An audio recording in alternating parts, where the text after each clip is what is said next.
There once lived an ordinary man, let's say his name was Thomas. He wasn't a noble or a knight or anyone history would remember.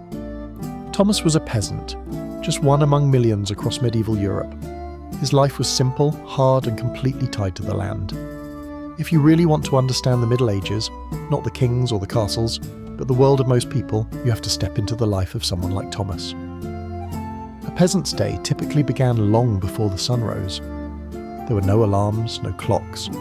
Time was measured by the rhythm of nature, the crowing of roosters, the sound of animals stirring, and eventually the rising light. Most peasants lived in small wooden huts, built from simple materials like mud, sticks, and straw. These homes usually had just one room. That one space was shared by the entire family. Privacy didn't exist. Sometimes they even shared their homes with their animals, especially in the colder months because the body heat of a pig or a cow could help warm the home. The air inside these huts was thick with smoke since there were no chimneys. Fires burned constantly for cooking and heat, and the smoke simply drifted out through a hole in the roof or cracks in the walls. The floors were usually just hard-packed earth, and the beds were piles of straw or rough cloth. When Thomas woke, his first concern would not be comfort or leisure. It would be survival. The day started with tending to animals if his family was lucky enough to own some. Chickens for eggs, pigs for meat, maybe a goat for milk. These animals were incredibly valuable. They weren't pets. They were food, trade, and sometimes even life itself. Breakfast was usually small and plain. For most peasants, it was a piece of coarse, dark bread made from barley or rye. Wheat bread was for the rich. The bread was often hard and sometimes dipped in a thin ale or a weak broth. Strangely enough, people rarely drank plain water. In many places, it was unsafe. Ale, even the weak kind, was safer and more common, even for children. By sunrise, most peasants were already in the fields. The work was constant. The land they farmed usually wasn't theirs. It belonged to the local lord, and the peasants were expected to work part of their time on the lord's fields as payment for being allowed to farm their own small plots. It was a system called the manorial system, where almost everything in the village was tied to the land and the obligations that came with it. The tools were basic: wooden ploughs, simple hoes, sickles, and rakes. Iron tools were valuable and not always available to everyone. Oxen were used to pull the ploughs, but even owning an ox was rare for a poor peasant. Many families had to rent animals from the lord or work together with neighbours to share them. Peasant life was deeply connected to the church as well. Bells from the village church rang out to mark the hours, to call people to prayer, and to signal important events. Religion wasn't just part of life, it was everywhere. People believed that the hard life they endured on earth would be rewarded in heaven. They also believed that failing to follow religious duties could bring disaster, bad harvests, illness, or even eternal punishment. Work in the fields was backbreaking. It involved planting, weeding, harvesting, and sometimes helping build roads or maintain the Lord's property. During planting season and harvest time, the days could stretch from sunrise to sunset with almost no rest. And yet, this wasn't just an individual struggle. The medieval village was a tight-knit community. Most peasants never travelled more than a few miles from where they were born. Generations of families lived and died in the same place, working the same land. Their entire world was often no bigger than their village and the surrounding fields.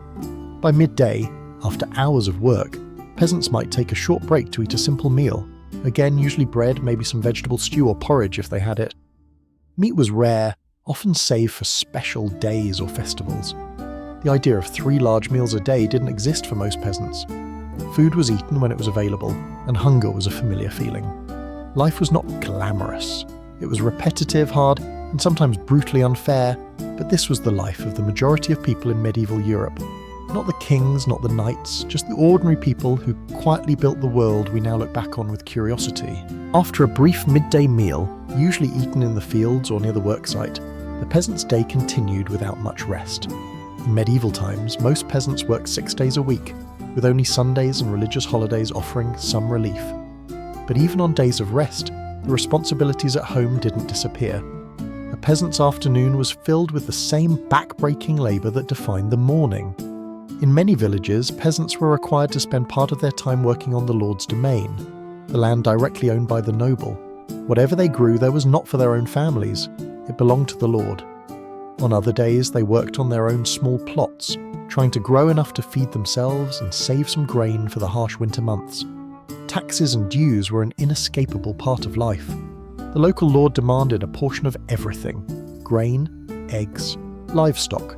The church required tithes, usually around 10% of what a peasant produced.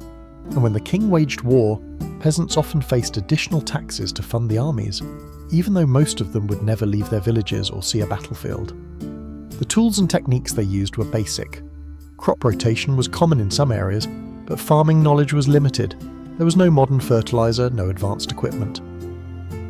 A bad harvest meant starvation, not just hardship. Peasants constantly battled weeds, pests, and unpredictable weather. One storm, one drought, one early frost could destroy months of hard work. Despite the constant struggle, the medieval peasant's life was not entirely joyless. Village life was tightly woven with social bonds. People knew their neighbours, they worked together, they celebrated together, and sometimes they even rebelled together when taxes or demands became unbearable. Religion provided structure and hope. The bells of the church continued to mark the hours, calling people to pause for prayer. The peasants' world was filled with faith, superstition, and rituals. They believed in saints who protected them, in relics that brought good fortune, and in the constant presence of heaven and hell. Superstition was not something to laugh at. It shaped their understanding of the world. If disease struck the village, people might believe it was punishment for sin, or the work of a witch, or perhaps a sign that someone in the community had broken a sacred rule.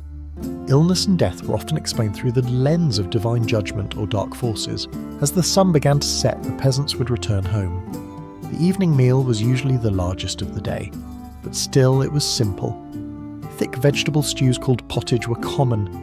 Boiled grains, beans, onions, leeks, and sometimes cabbage. Meat was rare and considered a luxury. On most days, a peasant's diet was heavy in bread, grains, and whatever vegetables they could grow. Salted fish or preserved meat might appear on the table occasionally, but for most, this was not an everyday meal. The homes themselves were small, dark, and cold. Firewood was valuable and often limited. Windows were small, sometimes just a hole covered with cloth or parchment. Glass was too expensive for peasants.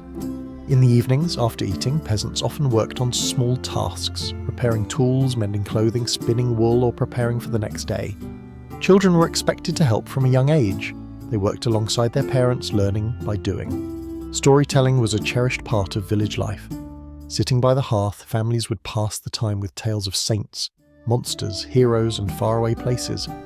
These stories preserved history, explained natural events, and taught lessons. Even if a peasant could not read or write, and most could not, oral tradition kept knowledge alive. Entertainment was simple. Games with stones or wooden toys, songs passed down through generations, or simple dances during rare celebrations. Books and formal education were almost entirely out of reach. In fact, many peasants would go their entire lives without ever seeing a book. And as night settled over the village, life slowed. The darkness was not just inconvenient, it was dangerous. Without streetlights or reliable lamps, travelling at night could mean getting lost, injured, or attacked by wild animals. Most people stayed close to their homes after sunset.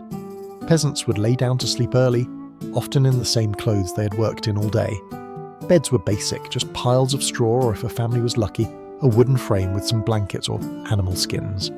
Their bodies ached, their hands were calloused, and tomorrow promised to bring more of the same. Yet this was life for most people during the medieval period, hard, repetitive, and deeply connected to the cycles of the land. And for Thomas, and millions like him, there was little thought of changing it. This was the way life had always been. This was the world they knew.